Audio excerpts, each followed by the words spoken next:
Hey everyone, it's me HawkeyeG, and I'm here with another video for you. This time I'm doing something a little different. Based on some conversations I've had recently with some people, I'm going to try a different little video style where I explain some things differently, do some things differently, and try to answer some questions that I've been seeing people have. So this particular video is going to be more of a long play format. This one I'm going to take you turn by turn, step by step through the start of a Karl Franz Reichland campaign and get you to the end point where you've defeated the Empire Secessionists. The goal is to have this be a full series of videos where I take you through the entire campaign step by step, and in addition I'll be putting together really short videos where I try to summarize the most important aspects of the campaign, distill it down into finer points, so that way you can either watch the short version, get the main tips and apply them yourself, or if you want to see how everything works in action step by step, you can watch the long form video. So we're going to be playing on Legendary Campaign, very hard battle difficulty, playing through the campaign like normal, and just kind of seeing how it goes, taking the punches and rolling with them. So with that being said, let's get into the video. So I am going to be treating this kind of as though this is a streamed campaign. That means that I'm going to be talking about a lot of my decisions along the way. I'm going to be basically narrating the campaign as it plays out, with the idea that you can get a sense for what I'm thinking and why I'm doing the things that I'm doing as I go. Now, my OCD tells me to get rid of this little hammer first, so of course we're going to upgrade our capital.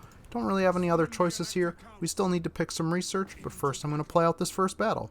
And when I say that this is going to be a long form, I mean that it's going to be a long form. We're going to be playing out a lot of these battles. I'm really only going to auto-resolve if I think that the auto-resolve is going to be a better result for us than playing out the battle ourselves. Can't say that I am the best battle participant or player of all time, but I think that my skills are pretty good and typically will outperform the auto-resolve. And again, the point of this long-form content is more to give people an example of all the different things that can happen in this campaign. If you struggle with battles, you will get to see battles played out. If you struggle with campaign decision making, you will get to see campaign decisions be made and be told why they are being made to help you better understand them. We're just going to do a quick little setup here. We've got some of our, in this, and the other thing is, piece of advice is, if you feel like you struggle with battles, the ones where you could or should be auto-resolving them are probably the ones that you actually most want to play out. If you struggle with battles, the easiest battles are the place that you should start. So playing out a battle like this, now if I had auto-resolved it, I definitely would have taken some losses, and we should take far less losses by not auto-resolving it. We're going to target the mortars on their swordsmen initially, because those are the units that are going to be harder for us to kill off than the spearmen, like the basic spearmen with, no shield, no armor, nothing of substantive value. We're kind of slowly walking our cavalry out to the side to get a rear charge on their crossbowmen. We're just going to kind of let our handgunners do whatever they want to do as much as possible. Now that the crossbowmen are targeting them, we actually want to move them back a little bit and retarget the crossbowmen with our mortars. We should also really get Franz out here. But at this point, their units have abandoned the crossbowmen by enough we can just charge in there and get Franz in here. Maybe move up some of these other units a little bit to intercept as well. As soon as Franz gets in there, we can actually swap and attack the swordsman with the mortar. Obviously, we will get great value on that. We're going to try and position our handgunners more on the flanks. We're going to be able to get off a devastating flank on these spearmen. The crossbowmen are already broken. I might try to run down into these swordsmen here with my cavalry real quick to get an additional little charge on them as well. We're just quite out of range for that ability for Franz, unfortunately. But we're still going to kind of get in there, get a big charge off with these cavalry. Try to run them back a little bit. They're going to get stuck in combat. That's unfortunate.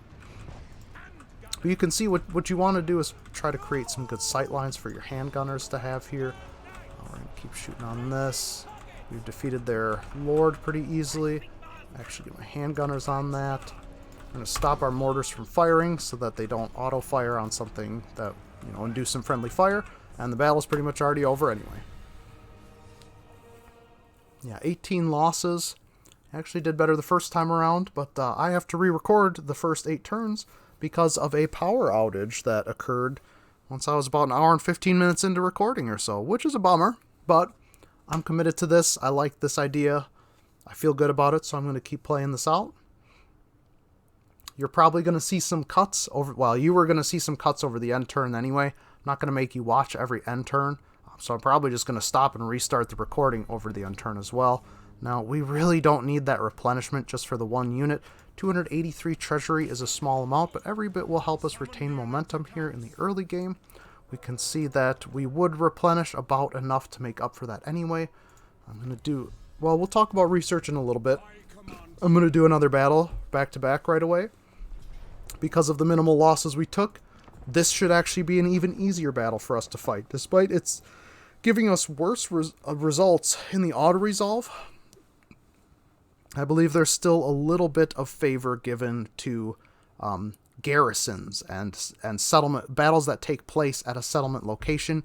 Even though this is a field battle, not a settlement battle, there still seems to be a little bit of auto-resolve favor here. I hope that it's pretty self-evident that how we performed on the last battle should mean that this will be an easier fight for us. And so we're going to do about the same thing. Target the swordsmen on their way in. Watch for that crossbowman to try to target down our handgunners. Have our Reichsguard start creeping around the side a little bit. Here comes that first wave of crossbowmen bullets. So we're going to kind of start creeping the rest of our units out to try and intercept their ammo. Going to start shooting at the crossbowmen. And of course they're targeting our Reichsguard for some reason. We're going to make them run so that they don't get chased down by these infantry units. We're just going to kind of position for the same sort of fight we just had. I want to intercept these units so that they don't get away. We're actually going to take all of our infantry off guard mode real quick. We're going to have to pay attention to it, but that will be just fine. Once again, here we're seeing... Ooh. We are seeing the handgunners get attacked, which we don't want to see. We actually did give the slip to the swordsmen, so you want to try to make that happen too if we can. And I hate to leave... Oh, he will... Okay, we're going to have one unit get through. But having the mortars targeting these units attacking Karl Franz now is obviously going to be of great benefit to us. Get the cavalry charge on the archers, but we don't want to let them get bogged down in real combat if we can. I'm actually going to push these units up. We should just run these through and flank. Well, this is another opportunity to set up another good sight line. I'm trying to see what happens here. Mortars aren't even firing. That's my bad. A little bit sloppy here, but could be a lot worse. So you can see we've got like a really nice, both of these units off guard mode. Huge flank here on this particular unit. We are going to kind of have to pull off or do something here in order to intercept this.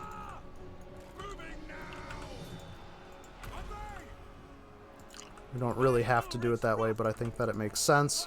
Right, these spearmen are still attacking our halberdiers. They're losing, but the crossbowmen are broken. That means they're no longer a threat. I'm going to try to set up a better... Well, actually, no, these guys shooting at this will still be good. We can get this nice charge off on the spearmen, get a little bit of damage in there. Retarget the mortar onto the surviving unit. I don't know why this handgunner's not putting out as much value as I'd really like it to be. But having pulled that unit back... Yeah, here we go. There's a lot of things going on. It's hard to talk about. Getting the charge, we weakened this one up. Now the halberdiers are just winning against this remaining unit. Pull back out, charge against the crossbowmen. Take the mortars off fire at will. We've got the handgunners positioned with a slightly better angle for these swordsmen to help them shoot at the spearmen. And yeah, and then that's the end of the battle. From a close victory to a decisive victory. Not much to brag about there. Should be able to achieve a battle like that pretty easily, even with just a good setup. Well, just like with any campaign, the early battles are about maximizing the value of the handful of elite units that you get. You know, we have these mortars. They're getting some great damage just in virtue of some target selection. Having them shoot the crossbowmen. 1 or 2 good hits on a crossbowman unit will absolutely devastate them, and they will be standing mostly still when they're trying to fire at your other units. The Reichsguard, of course, once they get that first charge onto the archer and they clear that, then they have freedom to just do whatever they want in the back line. Makes things really easy there. Now we've captured our first settlement. We've taken so little damage on our units that we'll be back to full health next turn. I'm going to recruit swordsmen because I want to go for a blend of about 50-50, like 50% half melee infantry, half missile infantry. I find that's generally what works best in Warhammer 3 right now. If you're confident and you're good with micromanagement and you have the right units in your army, you can lean more heavily towards having more missile infantry. But right now I think a 50-50 balance is the right balance to strike between melee and ranged units in this game. So we've got our first settlement captured. We've got the perfect building in here. It'll generate some baseline growth for us, help these settlements develop quickly. It still makes some money. We don't have anything else we can build. We're going to recruit some units. Now we have to select a research. I think there's a few different options that you could go here. The key ones, of course, being, we've got like growth and control, income, infantry, like melee infantry upgrades, missile infantry upgrades. I think there's good value in going down to get this industry, get your income increased. Income does everything. You would follow that up with the research rate bonus, and that's in fact what I'm going to do in this campaign. Get the research rate. This will help us get all of our other research faster. I also think it would be good to get growth and control, and you can additionally follow this up by getting recruitment cost reduction and recruit rank increase on your infantry units. This is obviously going to be very helpful, especially in these early stages of the game where money is tight and recruit rank is going to be strong. As much as this will make us more money, this upgrade saves us money. Now, getting some armor increase and melee defense increase on your infantry units, really good options. Getting increased ammunition, missile damage, and reload time reduction for your missile units, also very good options. That's effectively what we're going to be wanting to focus on here in the early game. There's some other cool stuff along the way, but right now those are the things that I think we should prioritize. This construction cost and income, this would be nice to have again as well, but we want to kind of balance our upgrades at least a little bit, and probably people who are smarter than me can give you better advice. If you think you have some really good suggestions about Empire research, please go ahead and leave them in the comments section below. I'd appreciate it. With that being said, we're going to end the turn. Now I'm going to start basically ending and restarting the recording in between turns. Not that you'll see much of anything, but if you think I'm making some sneaky edits, I'm just going to be upfront about it. Having already had a power outage, shut this campaign down an hour into it, I'm not going to repeat that, but I want to continue this recording. And as you can see, I just run these turns on fast forward, so they really don't take that long anyway. We're not going to miss too much here. But that's just how I like to do it. So we're here at the start of turn 2. And on the start of turn 2, we get our wizard. Now, one of the benefits of restarting this campaign is that I got a light wizard instead of amethyst wizard.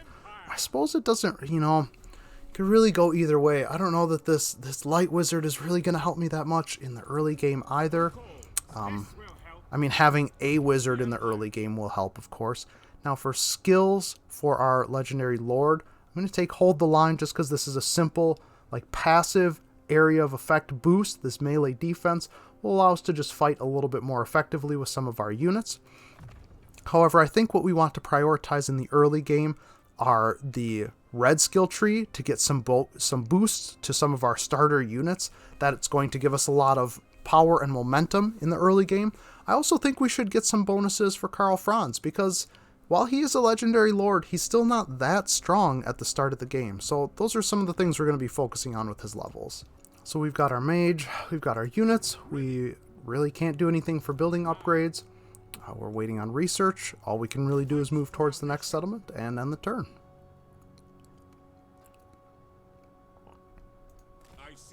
And make sure that we recruit some units before we click end turn. That would be devastating if we had forgotten that. Getting these last 2 swordsmen should put us at about the ratio we want. We've got a lord and a cavalry for 2 melee units. Then we have 6 current melee infantry with 2 more. That gives us 10 melee units in our army, which means we can switch over to start recruiting archers after that. So here we see the Empire Secessionists haven't moved their army.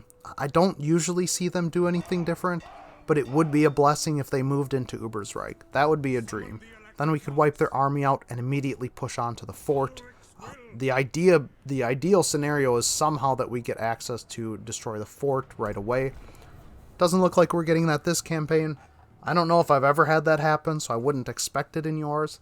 But yeah, a great scenario possible theoretical scenario is one where that happens. Now, we probably don't need to play this fight out. If there's any fight that I think that you could skip on your own campaigns, even on legendary difficulty with very hard battles, this is one of them. You saw it said decisive victory at the start. It should be pretty obvious that this army is going to pose little to no threat to us. I'm going to do really the most basic of setup here, because this is the exact same army that we just fought last time we did a battle, except now we have way more forces. So basically just going to do the exact same thing. We're going to creep the Reichsguard out to the side so we can get a flank on their archers. We're going to target down a swordsman unit and stay on it for a while. We are going to switch to that archer unit once it stops moving. And having them shoot the Reichsguard while walking is a lot better than having them shoot your handgunners. I love that that's happening. We're going to try to keep that up. We're going to try to move some of our melee units into a slightly better position here to intercept some of their forces. Whenever we can, we want to try and get 2 units on either side of an enemy and flank them. We can see that it's obvious that the crossbowmen are going to die. So we're going to turn the mortars onto something and send Karl Franz at them. We are going to start teaming up on some of these other enemies. And we're going to want to position our... Well, this handgunner's in a pretty good spot right now. I don't need to do too much work with them. This handgunner... Well, they're getting hits on that flank there, but I want to try to give them a better line up here. Oh, and this fight's going splendidly. We have huge advantages across the board. I don't even need to use some of my units right now. Having routed that crossbowman, I'm going to send my Reichsguard in for a rear charge on another one of their units. You know, we've just got this, like, beautiful surround. Yeah, the handgunner's shooting right into that pit, exactly what I wanted from them. I'm going to send our Reichsguard back out after a nice rear charge. We are getting so good damage on these units with our mortar, and this fight is, like, clearly already over. There's really not much else to say or much else to do. We just kind of wait for everything to break.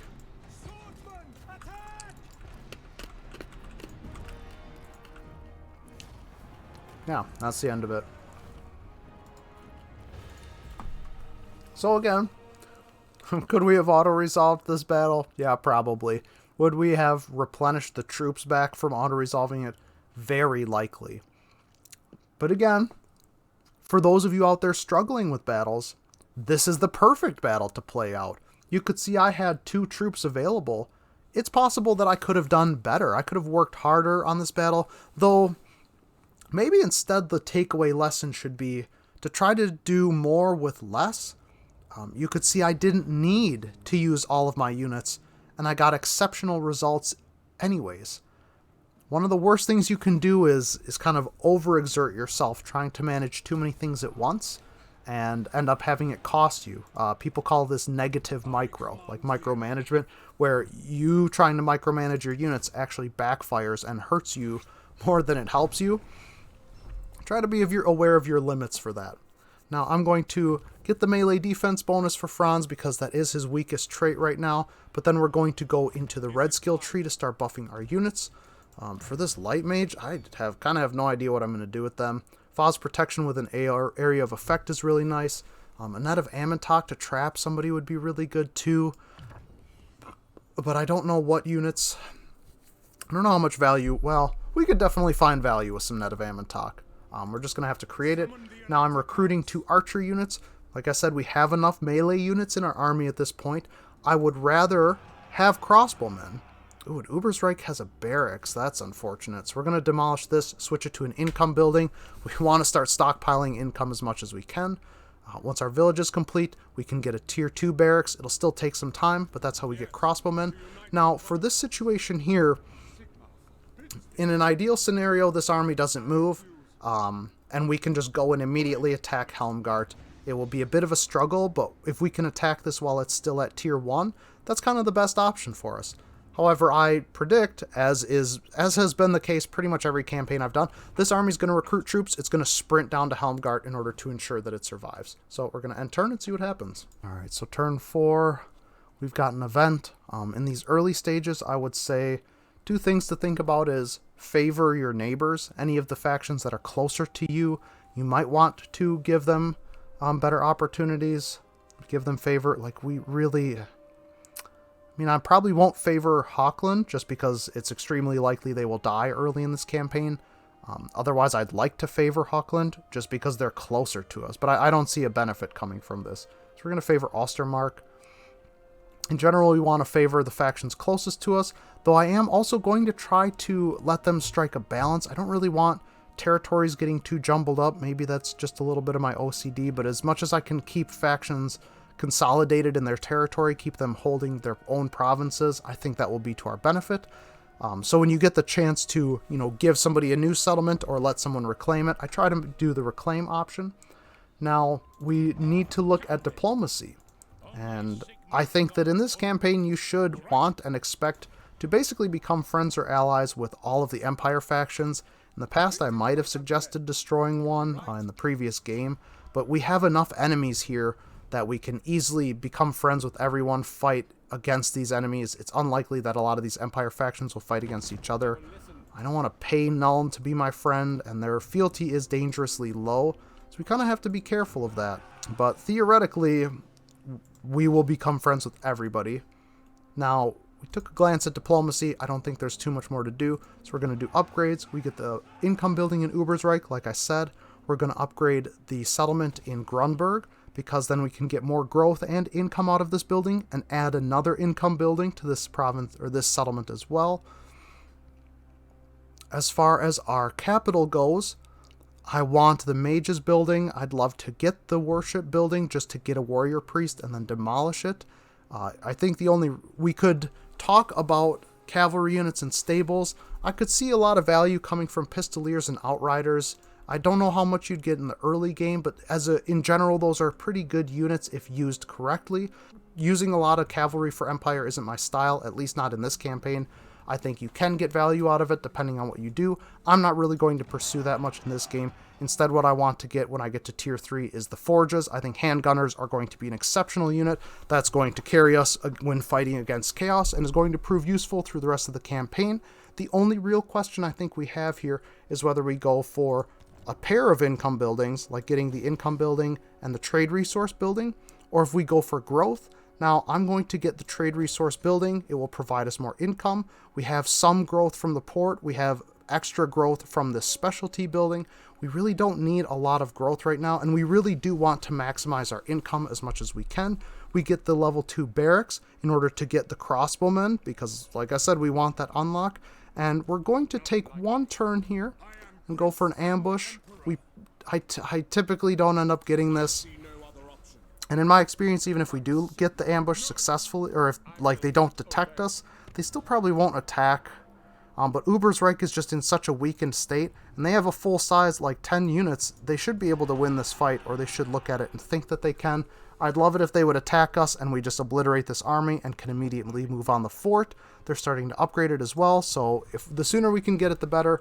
I don't foresee that happening, but we'll find out when we end the turn. Alright, so here's a great example of what I'm talking about. I'm going to choose Stirland. While the Moot is a weird little independent settlement, maybe I will allow this expansion. Because the Moot is just a lone settlement, and Averland would be up to 3. Thankfully, we just looked at this. Normally I would, I don't know, any other situation, try to keep the territory stable, but if we look here, Stirland has 3, Averland has 3, and Averland is already in a, pitched battle with the vampire counts. I think it'd be better for them to fight at this location than to, try to be hopping across the river doing weird stuff like that. Maybe this will split them worse. I don't think it matters too much. We don't need to spend too much time dwelling on it. Now, our ambush does appear to have become discovered. They didn't leave. So what we're going to do is we're just going to go back and we're going to recruit some more units of our own. I'm going to build up a little more. We don't quite have enough information, and I suspect that they're going to be raising another army here. Can we afford both of these buildings? We can. So there's additional income increases. You can see we're already starting to get some good income, and that's what we want. We want stable and steady income and to be able to afford a large army. And that's it. There's nothing else to talk about this turn. We're just going to reinforce our army to the fullest and eventually try to ambush to get this army out of place and be able to take out their army and then the fort. Alright, so our research is complete. We get the income bonus. We're going for the research rate next because that's what I want. I think after that I'm going to go for recruit rank and cost for my infantry units. Then we're going to try to get armor for our infantry units because they have 30. This is a 50% increase to armor. That's pretty big. I'll probably skip on the melee defense for now. 4 is good, but we can get 4 with a single skill point, so that's not super effective. I'm instead going to then try to focus on these 3 upgrades for my missile units, because those are all really solid and very useful upgrades, and they're going to be on units like handgunners, which we're going to use throughout the rest of the campaign. Now, we've got enough money to upgrade Ubersreich. We actually can start recruiting crossbowmen, which I'm going to do here, and we have just enough money left over to do all that, which is beautiful. It doesn't always work out that way. You want to prioritize recruiting units as much as you can. Buildings can wait, and units should lead you to fights, which gets you more money, which lets you build more buildings. So, another pretty simple turn. We're going to build up, once we hit max amount of troops of this army, I'm going to probably just try to catch this army off guard. It doesn't look like they have a lot of elite troops. I don't want to give them too much time to keep upgrading this fort, so we're going to try to ambush them next. Ooh, and over the end turn here, we're going to get a trade agreement request from Kislev, which we're making trade goods, so it could be worth it. But again, we want to focus on diplomacy with nearby factions rather than our distant cousins. We can see in the background here that Middenland is starting to like us more. I can probably get a trade deal with them instead, and we're eventually going to want... we're probably going to trade military access for... Well, we're already at war with Kazrak the One-Eye is the thing. So we don't really have anything else to trade him for. And we're going to want to march through his territory to save him in the near future. So we have a full stack army. You can see neither of these armies are recruiting. One's playing it safe in the garrison. One is at full strength. We're going to go into ambush stance here. Pretty straightforward. We don't have either can't afford or don't have any upgrades to purchase. Yeah, we just straight up don't have any upgrades to purchase. And we are going to end the turn at that. Actually... this might be a good opportunity to bring in an additional... we don't have a lot of money. We're going to wait for a turn or two yet. So unfortunately, they detected the ambush. This army has run off to Eilhart. Is Ubersreich fully recovered? It is. Now this is actually a difficult decision for me. I think if we attacked this... well, the thing is we just don't have enough elite units. The mortars will really help. But we're going to need something to kind of take the fire of the towers until we can capture the towers. They're going to have a lot of crossbowmen and like halberdiers, swordsmen. They're going to have a lot of stuff to hold the line, and we don't really have a lot of tools to cut through that line. They even have an Empire Knights in here, so we can't necessarily like run around too crazily with our cavalry. What I really would have liked is for this army, well, for our ambush to have worked, for this army to have run into us. I'm really tempted to run down here and attack him, because I know he's just going to have pure trash units. I think instead what we're going to do is we're going to back off to the settlement. We're going to go into encamp stance. We're going to drop 2 archers, and we're going to recruit 2 crossbowmen. If we're really lucky, this should be enough of a disadvantage that he looks at this and goes, I can attack into that, and he does.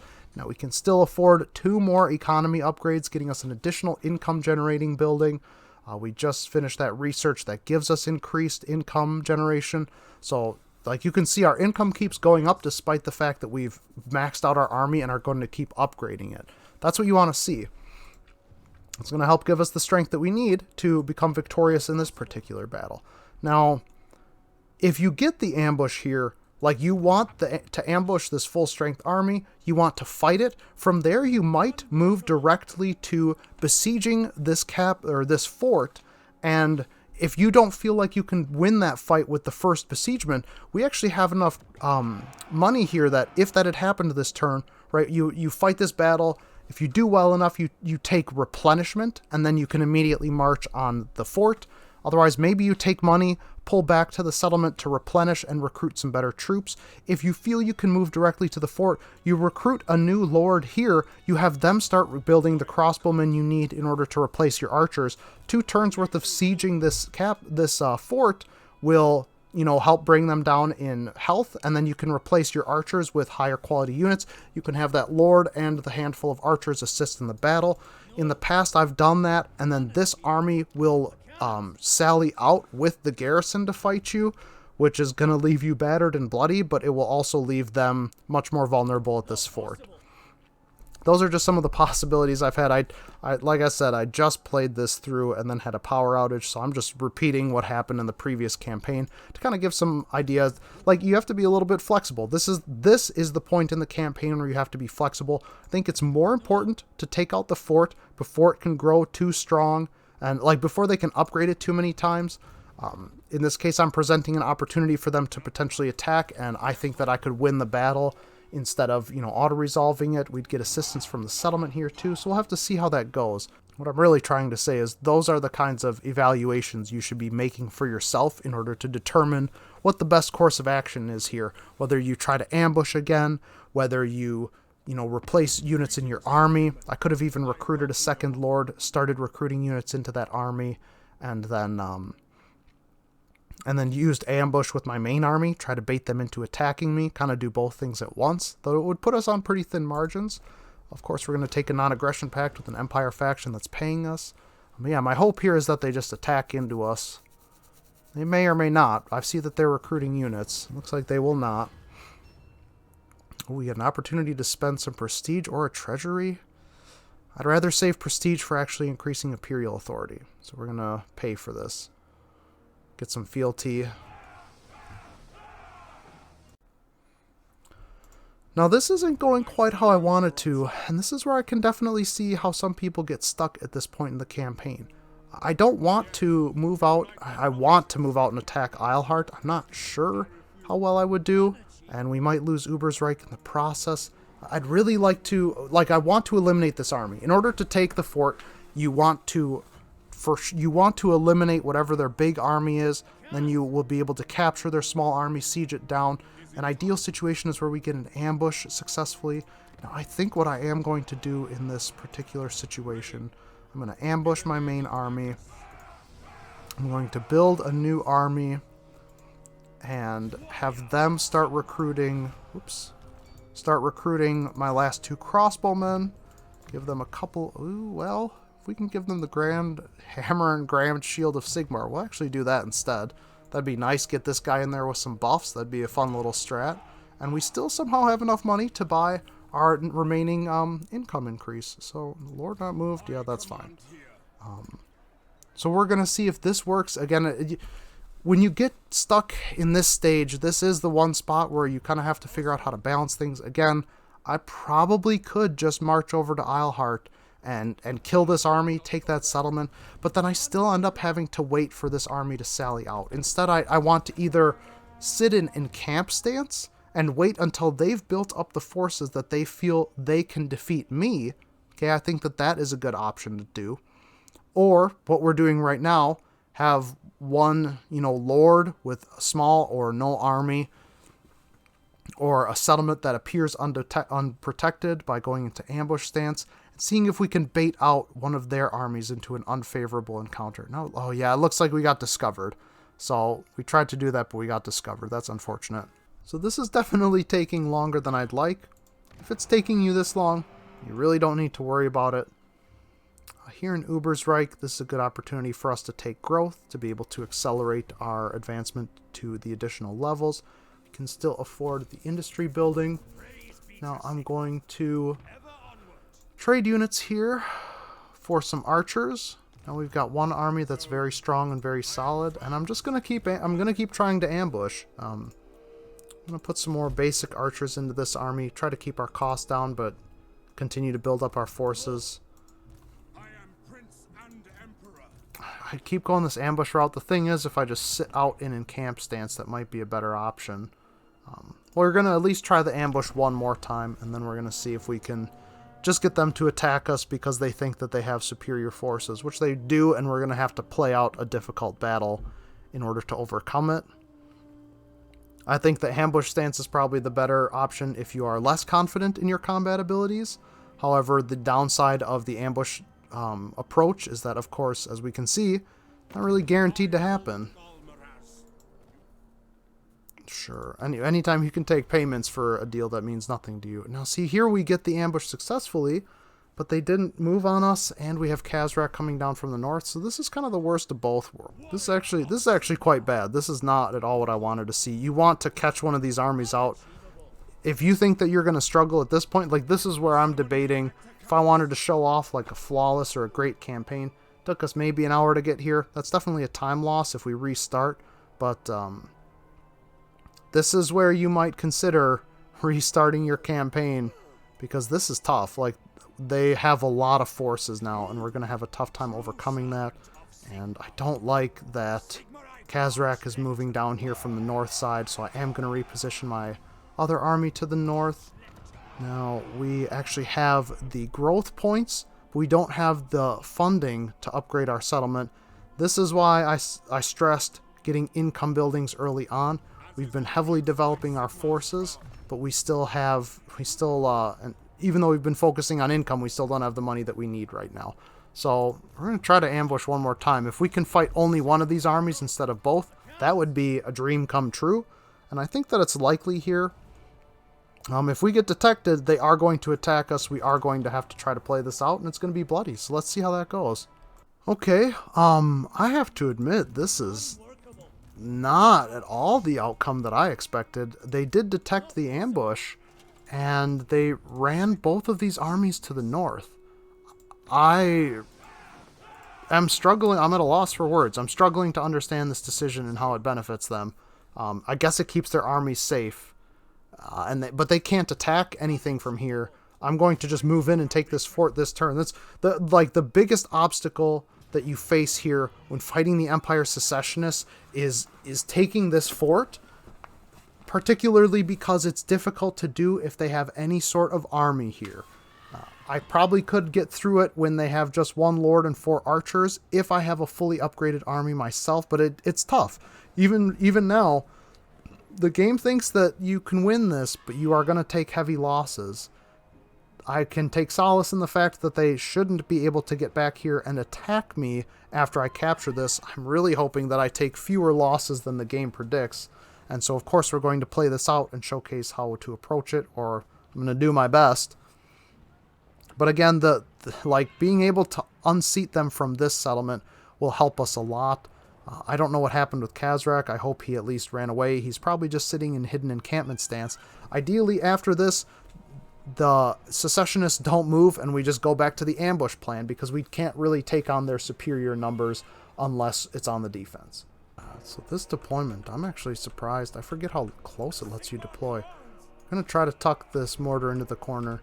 I don't think it's going to be able to avoid the shots from the fort tower no matter where we put it. So we are going to leave one swordsman here to kind of screen for it. I'm going to put these Reichsguard on the other side just in hopes that they will deploy some units on this tower. We actually will take some damage as a result, but we can then charge the gatehouse. Put Karl Franz on the front lines, put the light mage on the side. And then it's just kind of, I would say, putting these guys wherever. I do kind of want to prioritize putting my better units up front.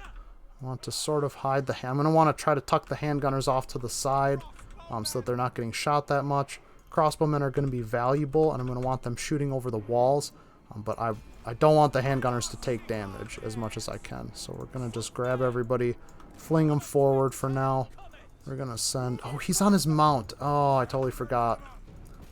I think that it would be great to dismount Franz on this battle. I don't think that it's beneficial to have him on his mount at this time. Now, what are they shooting at? Yeah, they're shooting at the mortars, which is like the worst thing that we could have happen. That's actually really bad. I'm going to have to pull them back just a little bit, so we don't want that to happen. We're going to start putting our units on the walls here.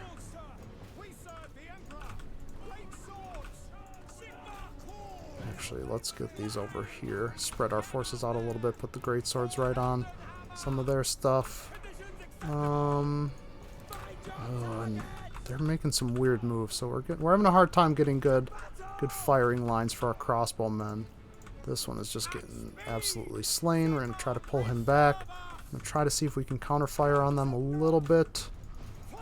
And yeah, we need our mortar to get a lot of value here if we can. Now, I don't think that having him back here to screen is really doing much for me.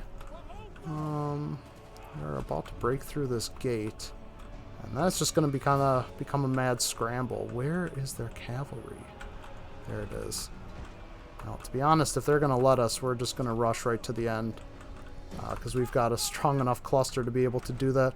I'm going to quickly select all of our melee units and take them off guard mode, because I want to start putting some pressure on them. Oh, where is my... Wait, my greatswords are here. Keep them on the walls. They need to attack stuff. Halberdiers.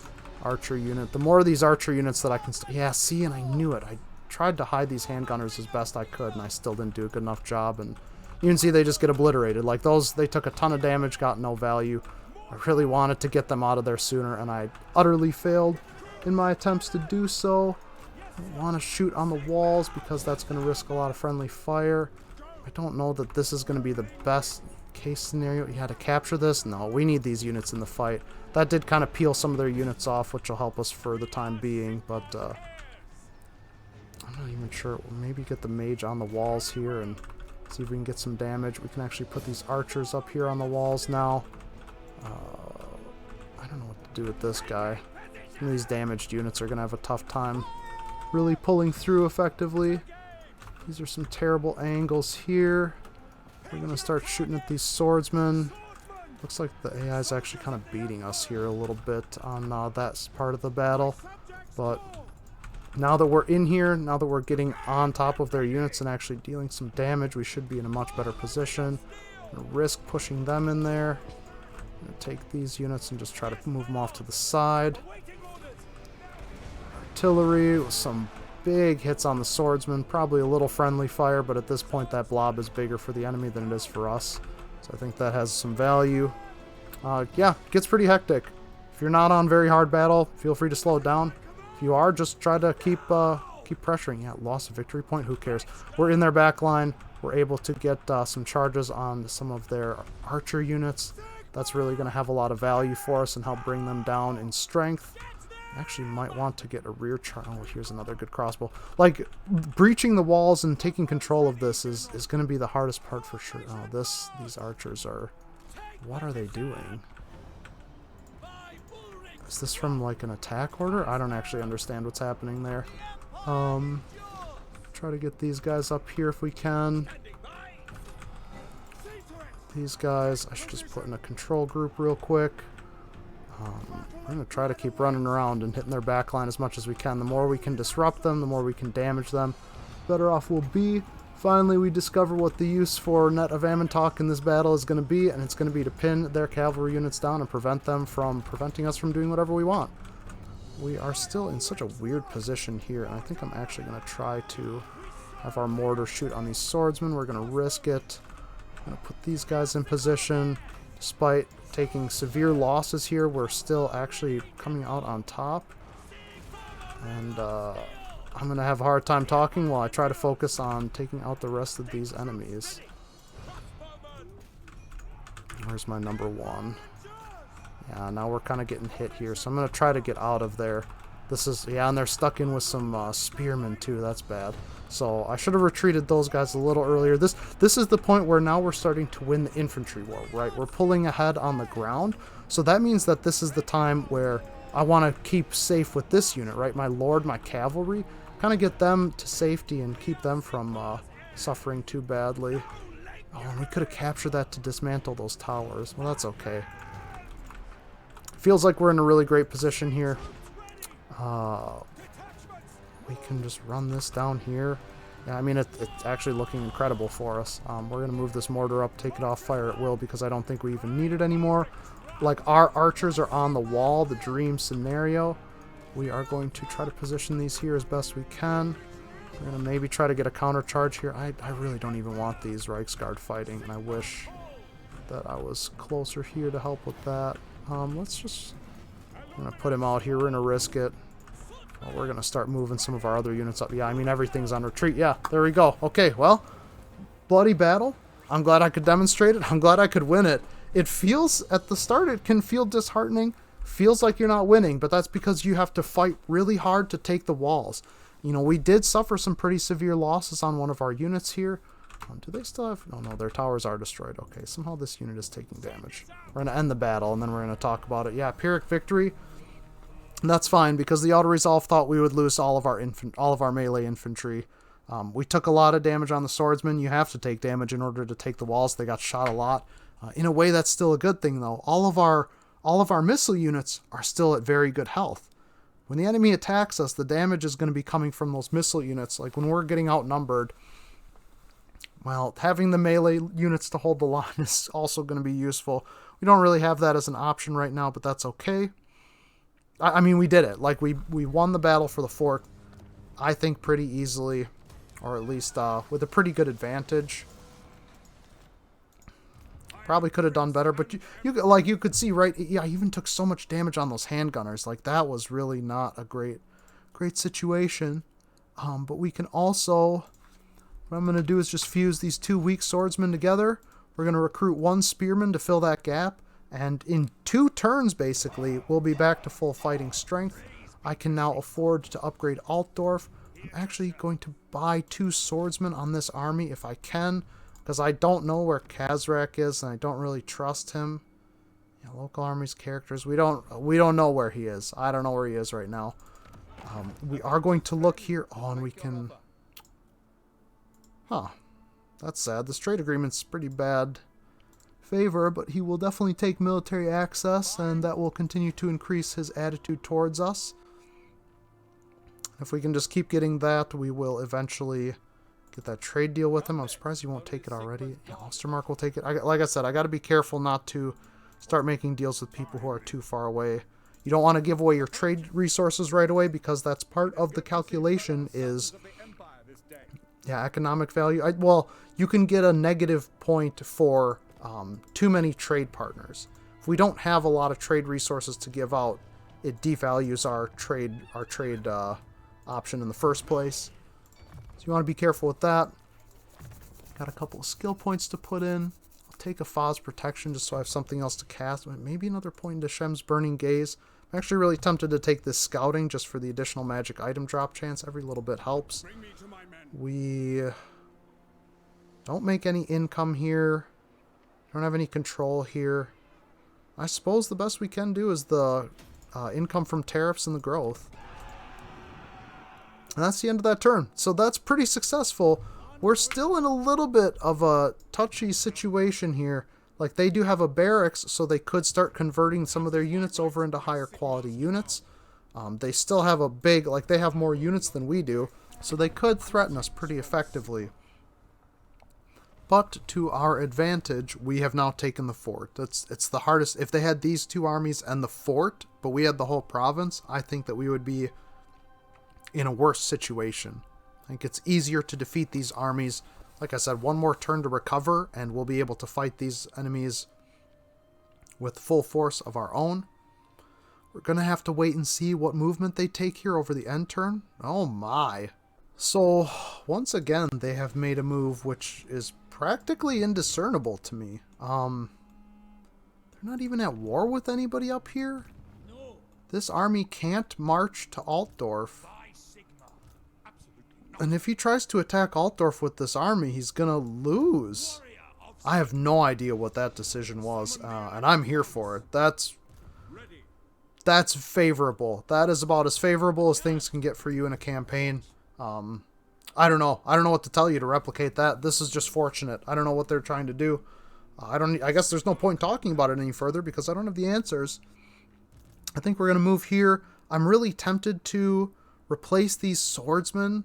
Like, kick them out, recruit 2 new ones, get them to full health. They're going to get so close, though, and the rest of our army is going to be full health, so I don't think it's going to matter. Here's now where we can just take 1 skill point for the melee defense increase instead of having to buy an entire, 2 research for it. You know, buy research, I know.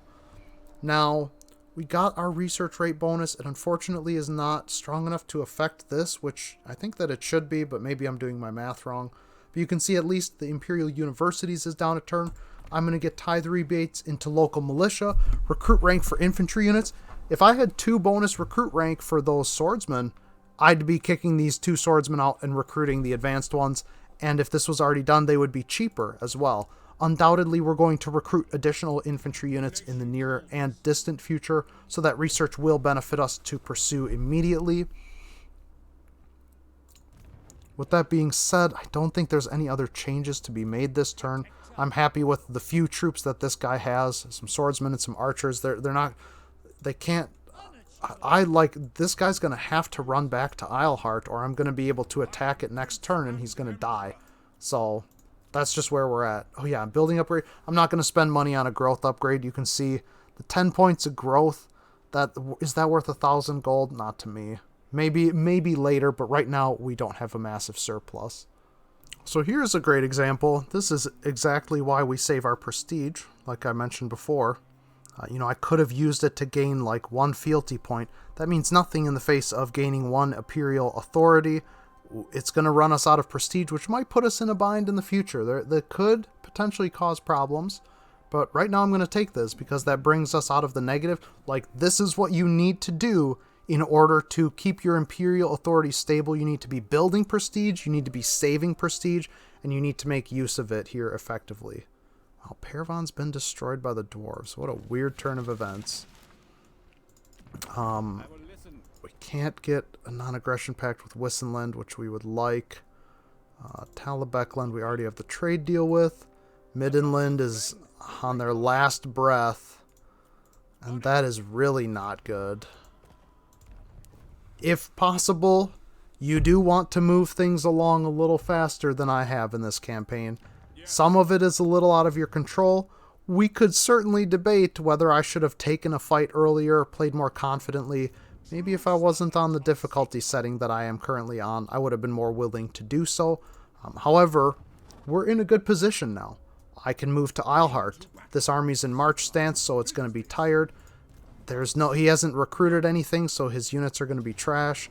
It says Pyrrhic victory, casualties medium. Well, we've kind of been in this situation before. I'll admit, it is a little scary seeing all of these archer units. They're going to be able to put out a lot of damage, and we're going to have to work a little bit extra hard. Like, the focus of this battle is going to be twofold. Using Karl Franz and our Reichsguard to constantly disrupt their backlines and prevent their archers from getting maximum value. We're also going to need to work very hard to move out individual units that are being target fired by the enemy. But we have to do this. This is the best opportunity we're going to get to eliminate a full-size army, to take this last settlement and complete our province, and to basically wipe the Empire Secessionists out. They still have that other army up north. I don't know why. It's taking attrition damage. Far be it from me to try and explain what happened here. I've had better outcomes, and I've had worse outcomes, so I will gladly take not the worst outcome I've ever had.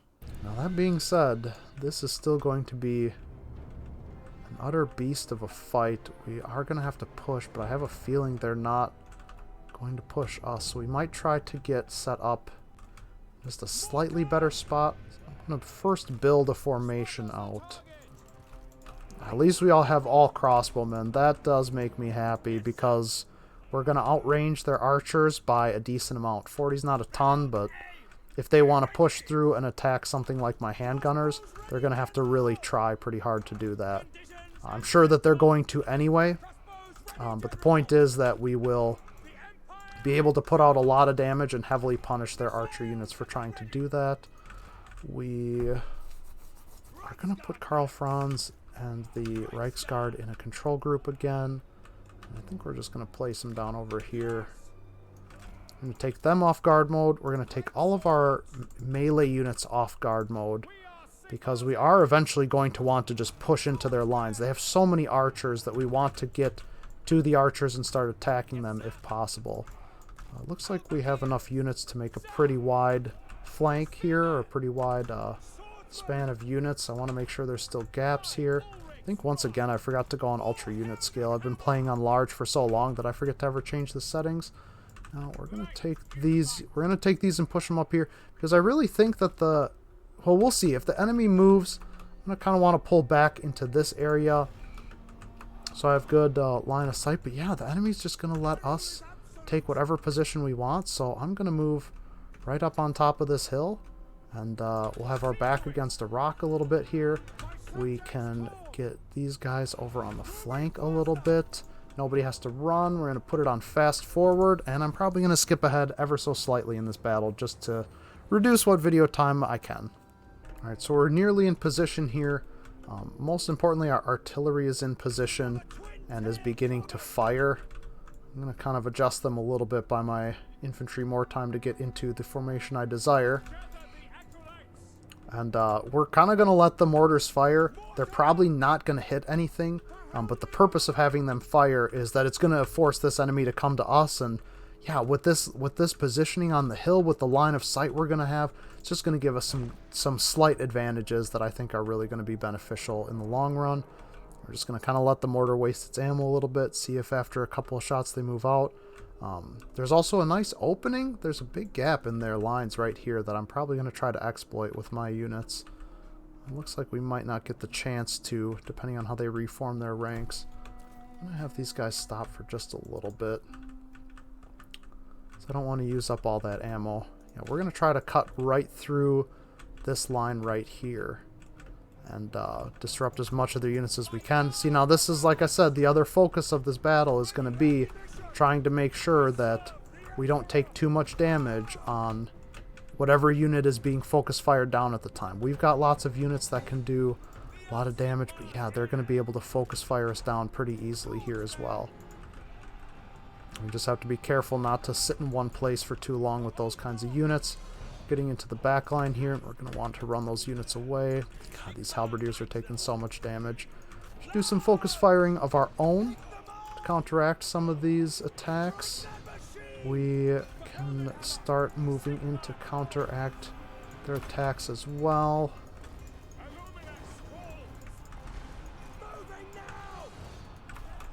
What are we looking at here? Yeah, these handgunners just getting shredded as to be expected. Geez, yeah, I might actually try to turn this mortar onto the side here because that seems to be the side that needs the most support. I'm going to try to get in here and do some damage. I'm going to try to focus fire as much as we can. I don't know what the hell happened here. We should be able to at least pop a cast off on that. We're going to just set these guys up and they're going to fire. Actually, we're going to set the mortars onto that pile. Yeah, this is rough. The amount, well, we knew it was going to be a rough fight for damage no matter what. You can see they've got all these archers in our backline, and that's the other priority. If we can keep moving against all of those units back there, we should be able to gain a decent advantage against them. I'm actually going to try to get them out of there because they're just a bit bogged down. I'm going to make sure to try to focus fire these two. Got units rallying. Every little bit is going to help us out in a significant way here. I want to position these here. Like, my melee units are basically just here to hold the line at this point, while we try to just damage them down piece by piece. Yeah, that's the scariest part here right now, is that we're about to collapse here in the center. We're going to have our light mage start duking it out. This has got to be one of their... No, it's just one of their archers. Crazy. Okay, we're going to try to strafe the front lines then with the units that we have in order to... Oh, man. This is just brutal. Strafe their front lines with some of our units in order to try and... I don't know, turn the tide. Like, we've got their back units so preoccupied we can make distance on them pretty easily and help assist these front lines, which need it pretty severely. If you can shoot that, we're actually going to try to push through here and pick up their lord, because otherwise he is going to cause us some severe problems. I want to set up a better flank. Oh yeah, and these handgunners just can't even get back in the fight, just immediately getting shot at. But it looks looks good mostly across the board. Yeah, here's another handgunner unit getting focus fired down. Just cannot catch a break on that front. We can at least shoot at this double clump of archers. We're going to try to sweep out to the left now and get whatever damage done we can there. That left flank's looking a little weak. And try to get this guy on top of their lord. We're going to try to pull back and restore this right flank as best we can. We are taking a lot of damage. Like you can see, even these basic archers can still dish out some damage here in these fights. But I wanna be able to completely pin down and figure out things on this left flank. Like this is looking really solid right now, and that's what we need. Yeah, well, except for that. Except we're totally collapsing on the right flank. The left flank's looking good. But if we can do this, like we've basically routed off everything here, we should be able to fairly safely move back across the front. The insanity value that our Reichsguard and Karl Franz are producing here is what we really need to see. This archer unit is just going to turn and hope for the best. And we'll try to strafe their archer line one more time, then run in and hit their front lines again. And just hold out as best we can. Yeah, this is... I should be hunting down their crossbowmen a little more diligently here with my cavalry units out here too. That would be really beneficial if I did that. Now, I'm just going to pin their lord in place. I don't know if that'll have too much value, but it'll at least prevent him from getting into the fights here, which is kind of what I want. Did have that one unit come back. Having routed this. Getting harder to talk as I feel the battle's becoming somewhat desperate, and we're just trying to hold on. But with their last gasp, finally take them out. We're going to end battle. I probably should have killed the Lord. I want to say that I've been told you get a gold bonus for killing the Lord, so I probably should have let it run for just a couple seconds while those handgunners finish things off.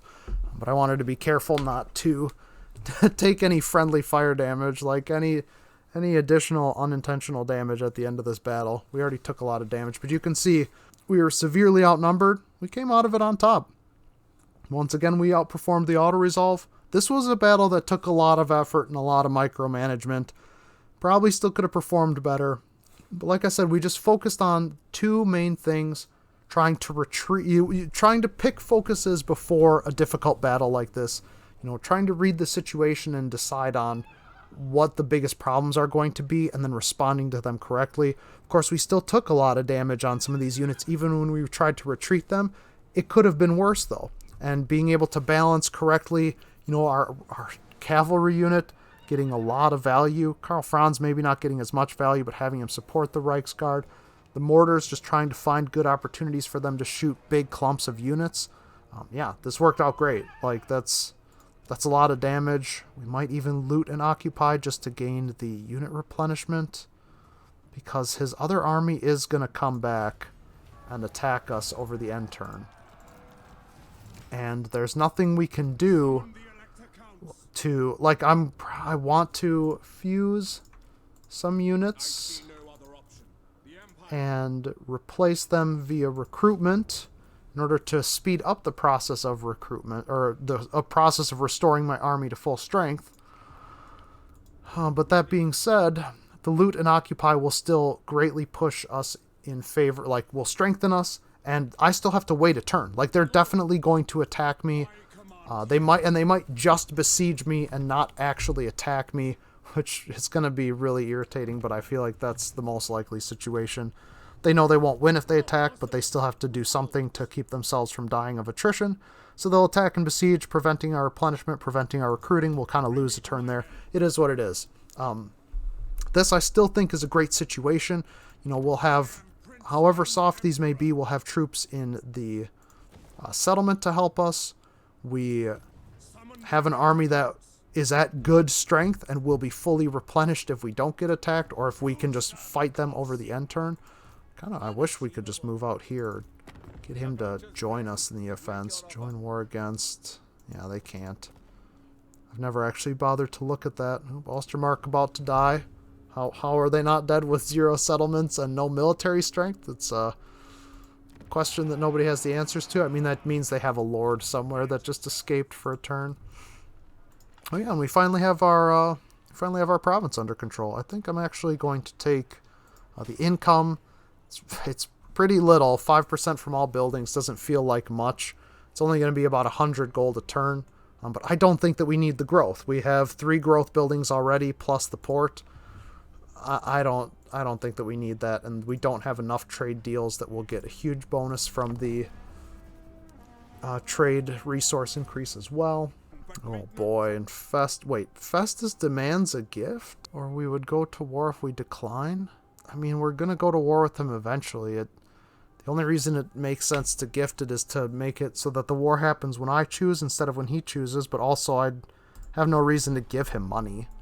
Yeah, and so again, the Empire Secessionists have to attack us. Decisive victory, but medium casualties.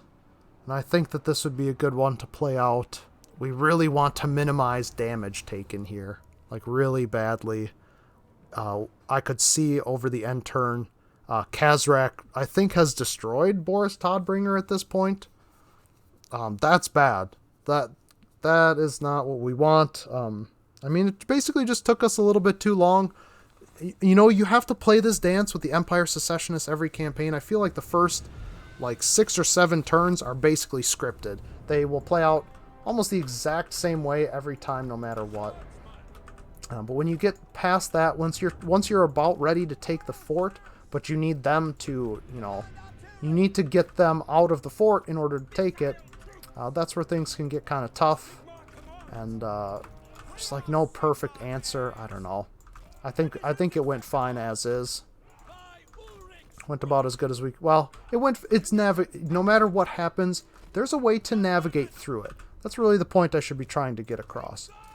You could see, we were patient.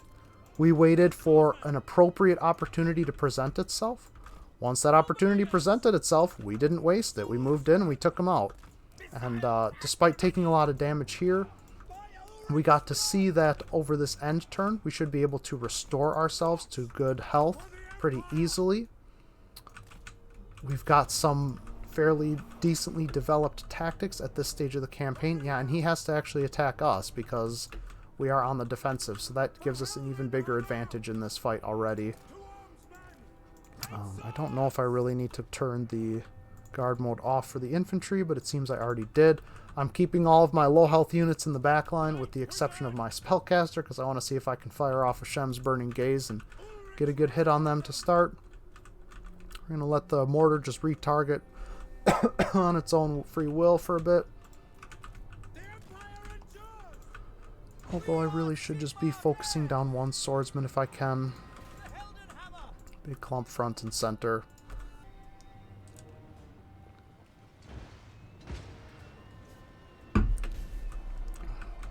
What I really want is to focus down their archers. I don't, because their archers are going to be dealing damage to us, and I don't want that to happen. Yeah, like this. I should have moved that halberdier a lot sooner, because they absolutely slapped him. Because if we can take out the archers, we've got our other units basically just there to hold the line. And, here we go. Wasting my time there. Once we take out their archers, then we can just proceed to start dealing damage to them with our own units. We can just have our archers start devastating theirs. And so you can see we have already, just by focus firing down 2 of their archers to start, and now we've got the cavalry charge from the Lord and the cavalry, and that's pretty much the end of all of their archer units. I want to try and position these guys so they have some better firing lines. And, yeah, all of those units are already on the retreat. So we're just going to position them so they have good firing lines. We're going to let them do their own thing. We're going to try to move him up. Maybe move him in there. We got to be careful with this mortar now, because I really don't want to be doing friendly fire. I'm going to use this cavalry unit to just really try hard to start pushing down a lot of their other units. I might actually stick my lord on their lord. I think that would be fantastic. I don't know how this guy got so horribly overextended either.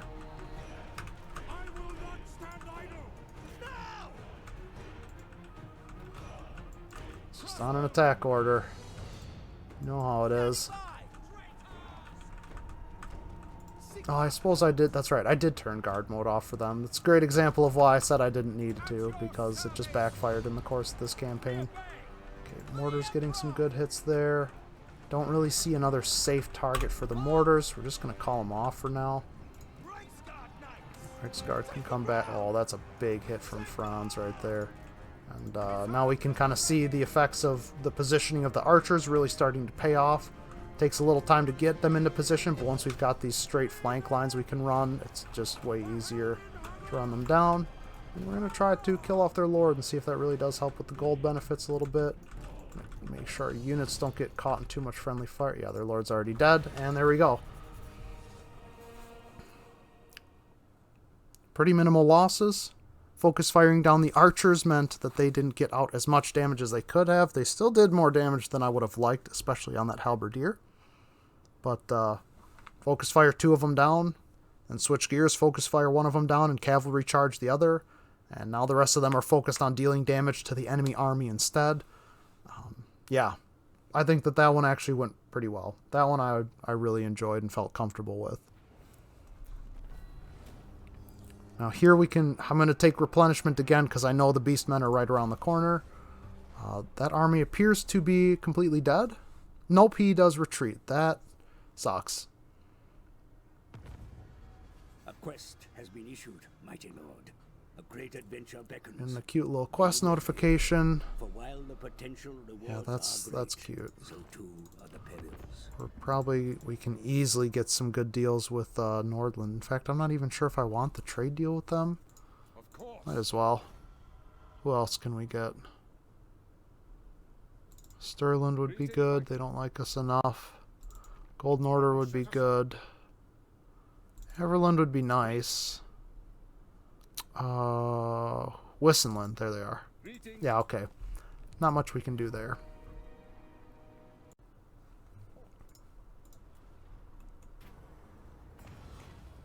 Ooh, and we get another event. Now here's where... Oh, wait, we do have the prestige. This is where I like having the prestige. Although, actually, we're going to save the prestige because whatever quest I just completed... Did I complete a quest there? Somehow I have an insane amount of money. So we are going to spend some of that money because prestige might get us another Imperial Authority. We can spend money. I pretty much always auto-resolve these because it does not matter what the outcome is.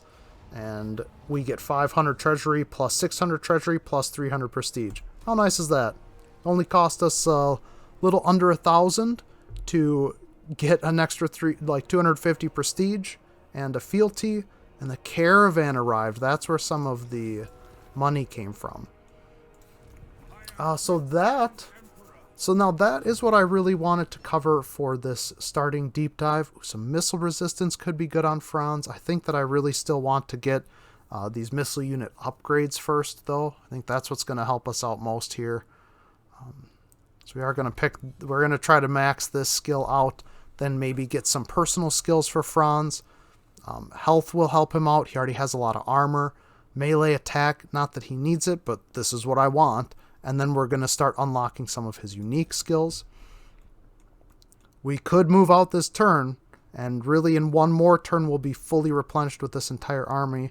In fact, I could kick out this spearman and replace it with a swordsman, although we have some other alternatives here.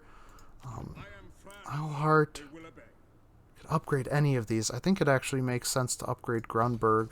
Eilhart will be able to just upgrade again next turn. And we can move and eliminate the Empire Secessionists here. I also strongly suspect that we'd be able to take them out and then still march back into Altdorf to make ourselves safe. The next objective, of course, is going to have to be the Beastmen. And that's tough, but that is what we are going to focus on doing here. But in my opinion, this is the Empire Secessionists defeated. Technically, they're not defeated. But like actually, let's just run this out real quick.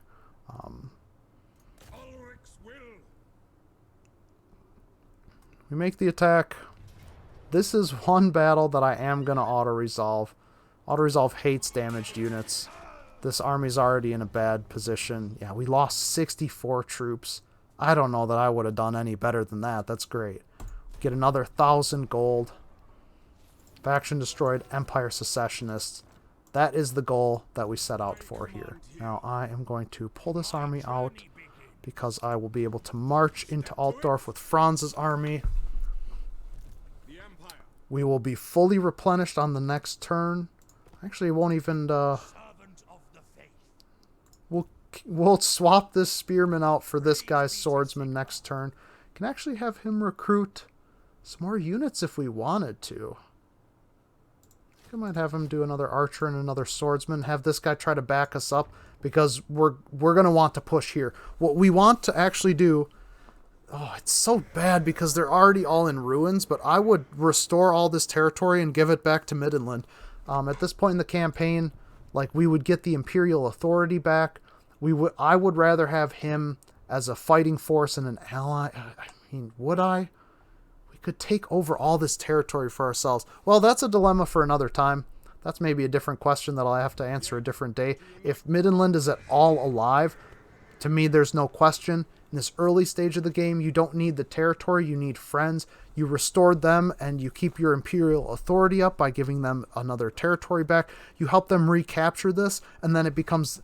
they're just going to be able to have additional military forces that you cannot supply to this region at this time. The AI will have those bonuses. Getting him back into Middenheim, helping him fight Festus and defeat Festus, maybe keeping the middle mountains, Hergig and Krudenwald for yourself as kind of a proxy outpost.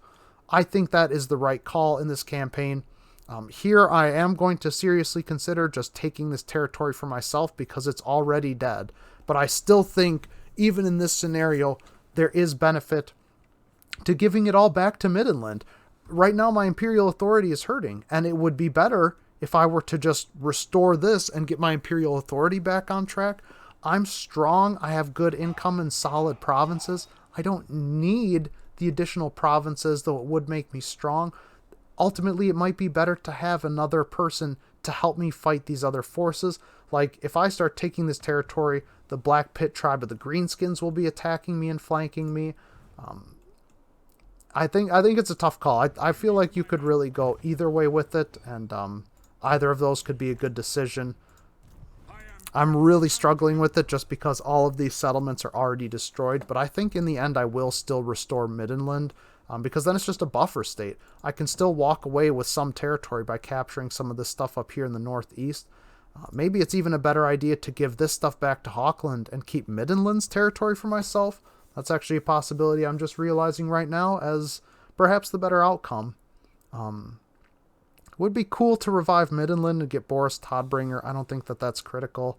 I guess the point is, you just got to be careful how much territory you take. Again, here's an opportunity for us to restore our Imperial Authority and bring back another playable, like a playing active AI character that will at best be a functional ally, take territory away from enemy factions, help directly or indirectly with military conquest, and just be a benefit to us. And then eventually we confederate them anyway after they spend all their money leveling this province back up. In fact, it's probably a better idea to give him Middenland back just to restore it from the ruins that it currently is. Protect him while we use the AI cheats on Legendary, like the AI bonuses on Legendary. I don't want to call them cheats. Use those to restore Middenland at a faster pace. I'm starting to drone on and ramble on, though.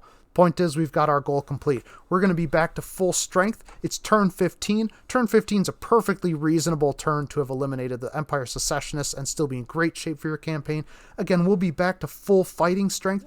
We've got a second army with a few units. We'll probably want to catch Kazrak out in the open, but we could potentially push into here very quickly.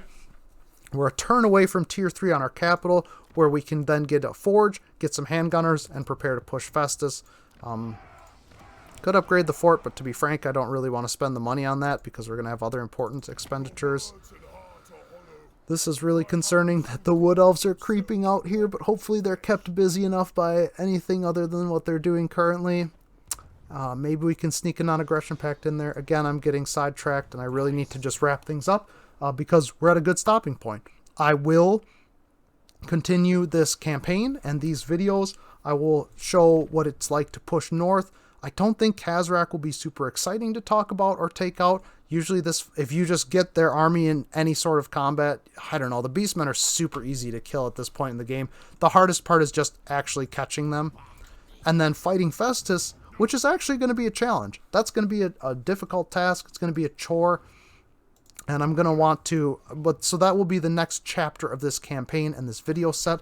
I also plan to make I don't need to tell you this because you're watching the big stream already, but I'm going to make a smaller, more concise set of tips and tricks for this specific phase of the campaign that gives people something to understand some of the more basic tips that we've talked about throughout the course of this video. And yeah, I really got to stop droning on now. I think we've talked about a lot of great things. If you did enjoy this video, don't forget to like and subscribe. Keep up with future content from me. If you liked this long form of campaign video, if you found some of these tips helpful or you would like to see it be played out, definitely let me know in the comments section. If you would like to see me live stream this stuff, which I'd like to, but I do kind of need a little bit of, I need to know that people are going to watch it and I'm not just streaming to an empty room, because otherwise I'll stick to this type of video. I know I've already gotten comments about it. If you would like to see me live stream, please let me know that you would rather see me stream this instead of having to watch it after the fact. If you learned something, like and subscribe. If you have pointers or tips of your own, if there's things you think that I missed, let us know in the comments section below. If you have any additional questions on what I went through here today, or some other things you have questions on when it comes to the Empire, feel free to let me know those as well. As always, thanks so much for watching. Have a great day, and we'll see you on the next one.